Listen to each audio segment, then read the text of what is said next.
দেখো বন্ধুরা, আমরা যখন সামনের দিকে এগিয়ে চলি তখন আমাদের জীবনে ব্যর্থতা নামক শব্দটার সাথে পরিচিত হই।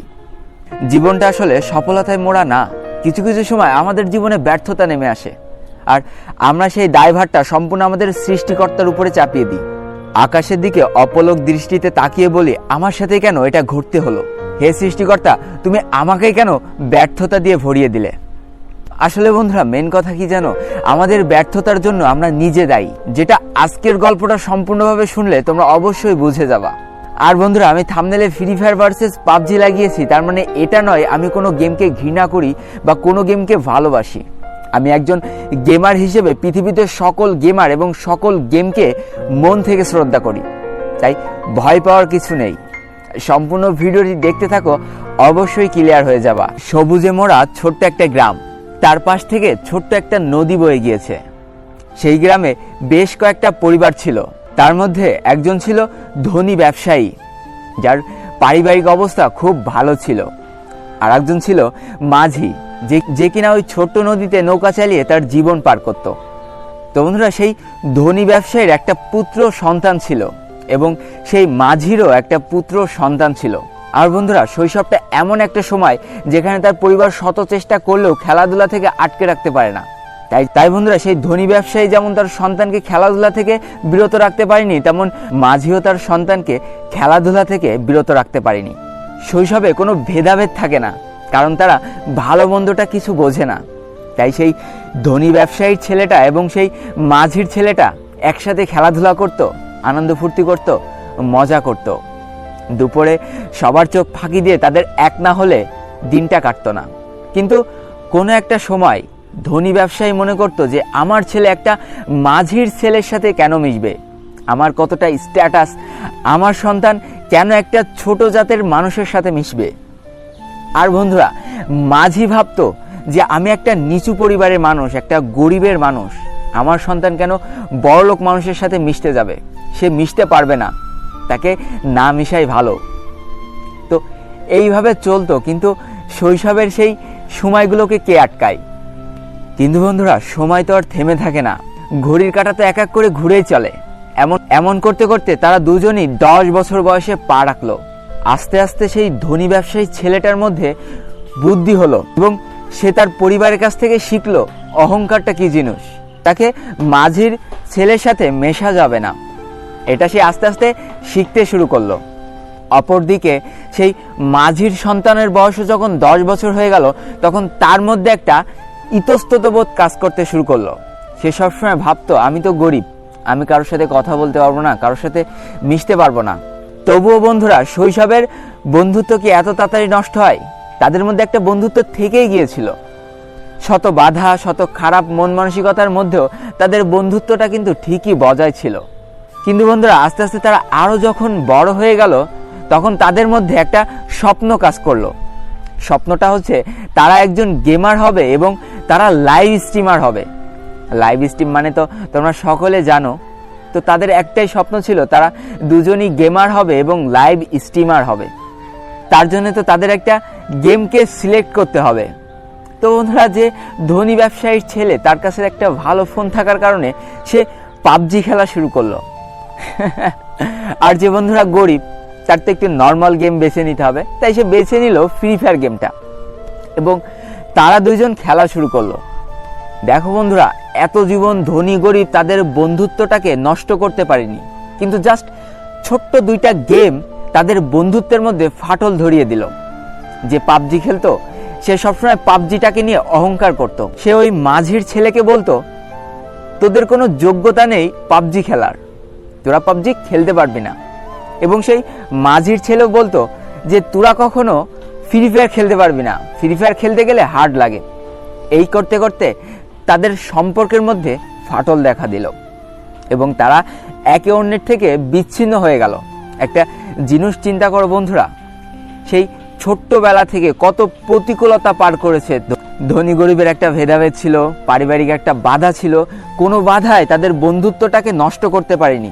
কিন্তু সামান্য একটা গেম একটা সম্পর্কটাকে ভেঙে তছনছ করে ফেললো। তো বন্ধুরা, এইভাবে চলতে থাকলো কিছুদিন। একটা সময় দুইজনই ভালো প্লেয়ার হয়ে উঠলো। যে ধনী ব্যবসায়ীর ছেলে সে পাবজিতে অনেক ভালো খেলা শুরু করলো এবং যে মাঝির ছেলে সে ফ্রি ফায়ারে অনেক ভালো খেলা শুরু করলো। একটা সময় বন্ধুরা তাদের স্বপ্ন পূরণের সময় চলে আসলো। শহর থেকে কোনো একটা কোম্পানি তাদের খেলা দেখে তাদেরকে নোটিশ পাঠালো। নোটিশটা ঠিক এমন ছিল যে আমরা তোমাদের দুইজনকে আমাদের পেজের লাইভ স্ট্রিমার হিসেবে সিলেক্ট করতে চাই, তার জন্য তোমাদের একটা ফর্ম জমা দিতে হবে। এই ফর্মটা শহরে এসে অমুক তারিখে ঠিক অমুক সময়ের মধ্যে জমা দিতে হবে। 1 মিনিট লেট করলে তোমরা তোমাদের স্বপ্নটাকে হারিয়ে ফেলবা। তো তারা দুজন প্রচণ্ড আনন্দের মধ্যে ছিল যে তাদের স্বপ্নটা সত্যি হতে চলেছে। এমন করতে করতে সেই ফর্ম জমা দেওয়ার দিনটা চলে আসলো।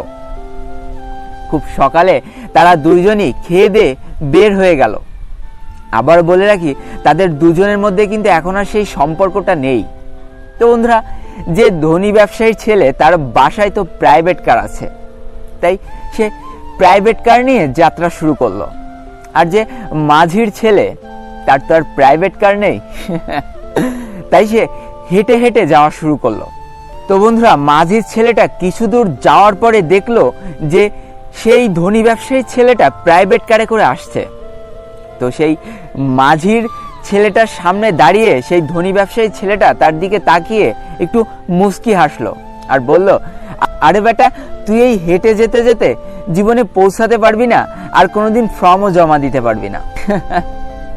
মাঝির ছেলেটা একটু মুচকি হাসলো, হেসে বলল, আমি দরকার হয় রাস্তায় দৌড়াবো। তো এই বলে ধনী ব্যবসায়ী ছেলেটা গাড়িতে করে চলে গেল। তো বন্ধুরা, ধনী ব্যবসায়ী ছেলেটা গাড়িতে যেতে যেতে একটা সময় যে নদীটা তার সামনে পড়লো এবং দেখলো নদীতে কোনো মাঝি নেই। তাকে যে নদীটা পার করে দেবে তার জন্য কোনো মাঝি ঘাটে সেই সময় ছিল না। সে প্রচুর টেনশনের মধ্যে পড়ে গেল। এইভাবে 1 ঘন্টা পার করে ফেললো, কেউ আসে না। হঠাৎ দেখলো সেই মাঝির ছেলেটা আস্তে আস্তে হেঁটে হেঁটে সেই নদীর পাশে চলে আসলো। এবং বন্ধুরা, যেহেতু সে একজন মাঝির ছেলে, তাই সে খুব ভালোভাবে নৌকা চালাতে পারত। তাই সে নৌকাটা চালিয়ে নদীটা পার হয়ে গেল আর অপর পাশ থেকে বলল, ওহে পাবজি প্লেয়ার, দেখো তুমি সেই সময় আমাকে গাড়িতে নিয়েছিলে না, হাসি দিয়ে আমার সাথে ঠাট্টা করেছিলে, আর এখন দেখো আমি তোমাকে নৌকায় নিলাম না, অথচ আমি নদী ঠিকই পার হয়ে গেলাম। তো বন্ধুরা, এমন সময় হাঁটতে হাঁটতে সেই মাঝির ছেলেটা যখন অফিসের সামনে যে পৌঁছালো, তখন ঘড়ির দিকে তাকিয়ে দেখলো তারও অনেকখানি লেট হয়ে গিয়েছে এবং যেই সময় ফর্মটা জমা দেওয়ার কথা ছিল সেও সেই সময়টা পার করে ফেলেছে। আর এভাবেই তাদের দুজনের স্বপ্নটা মাটিতে পুঁতে ফেলতে হলো। তো বন্ধুরা, এটা ছিল আজকের গল্পটা। এবার বলি, এই গল্পটা থেকে আমরা কি শিখতে পারলাম। দেখো বন্ধুরা, গেম হচ্ছে একটা তুচ্ছ জিনিস। আজকে যেই গেমটা ভালো লাগছে, আমি গ্যারান্টি দিতে পারি 5 বছর পরে সেই গেমটা আর ভালো লাগবে না। কিন্তু তোমরা যদি এই ছোট্ট গেমের জন্য কিছু সম্পর্ককে নষ্ট করে ফেলো, তাহলে সারা জীবন পস্তাতে হবে। আর যদি সেই মাঝির ছেলে আর ধনী ব্যবসায়ী ছেলের মধ্যে বন্ধুত্ব সম্পর্ক থাকতো, তাহলে বাসা থেকে গাড়িতে করে দুইজন নদী পর্যন্ত আসতো, তারপরে দুজন মিলে নৌকায় করে নদী পার হতে পারতো এবং দুইজনই সঠিক সময়ে ফর্মটা জমা দিতে পারত এবং তাদের দুজনেরই স্বপ্ন পূরণ হয়ে যেত। তাহলে দেখেছো তো, তোমাদের করা ছোট্ট কিছু ভুলের জন্য কতটা বড় ক্ষতি হতে চলেছে তোমাদের ভবিষ্যতে। তাই আজকে থেকে একটা অনুরোধ করতে চাই, গেম নিয়ে কখনো কারোর মধ্যে ঝগড়াঝাটি করো না। তোমার পাবজি ভালো লাগে, তুমি পাবজি খেলো। তোমার ফ্রি ফায়ার ভালো লাগে, তুমি ফ্রি ফায়ার খেলো। কিন্তু মন থেকে সব গেমকে সম্মান করো, যদি তুমি একজন রিয়েল গেমার হও। দেখো বন্ধুরা, ইতিহাস পড়ার মতো মানুষের অভাব নেই, কিন্তু ইতিহাস তৈরি করার মতো মানুষের অনেক অভাব আছে। আজকে গেমিং সুব্রত লাইভ হিস্টোরি কয়েক মিলিয়ন মানুষ দেখে, অথচ কয়জন পারে গেমিং সুব্রতর মতো হিস্টোরি তৈরি করতে? 90% মানুষ ইতিহাস পড়তে ভালোবাসে আর 10% মানুষ ইতিহাস তৈরি করতে ভালোবাসে। আমি চাই তোমরা সেই 10% মানুষের মধ্যে থাকো। তোমরাও ইতিহাস গড়ো, নিজের স্বপ্নের সাথে জেদটাকে জুড়ে দাও। আর যদি ধনী ব্যবসায়ী নিজের মধ্যে অহংকার আর সেই অহংকারের বীজটা তার সন্তানের মধ্যে বপন না করে দিত, আর সেই মাঝি যদি আজ তার সন্তানকে না শিখাতো, তারা গরিব বলে কারোর সাথে ঘুরতে পারবে না, কারোর সাথে খেলতে পারবে না, কারোর সাথে কথা বলতে পারবে না, তাহলে হয়তো তারা দুজনে আজকে একজন বড় স্টিমার হয়ে যেত। এই জিনিসটা মাথায় রাখবা। আশা করি ভিডিওটা দেখে তোমরা কিছু শিখতে পেরেছো। তো ভিডিওটি ভালো লাগলে অবশ্যই একটা লাইক করে দিও, কমেন্ট করো, বন্ধুদের কাছে শেয়ার করে দিও। আর যদি বন্ধুরা আমার চ্যানেলে নতুন হয়ে থাকো তাহলে চ্যানেলটিকে সাবস্ক্রাইব করে পাশে থাকা বেল আইকনটা ক্লিক করে ফেলো আর আমাদের এই ছোট্ট ফ্যামিলির একজন মেম্বার হয়ে যাও।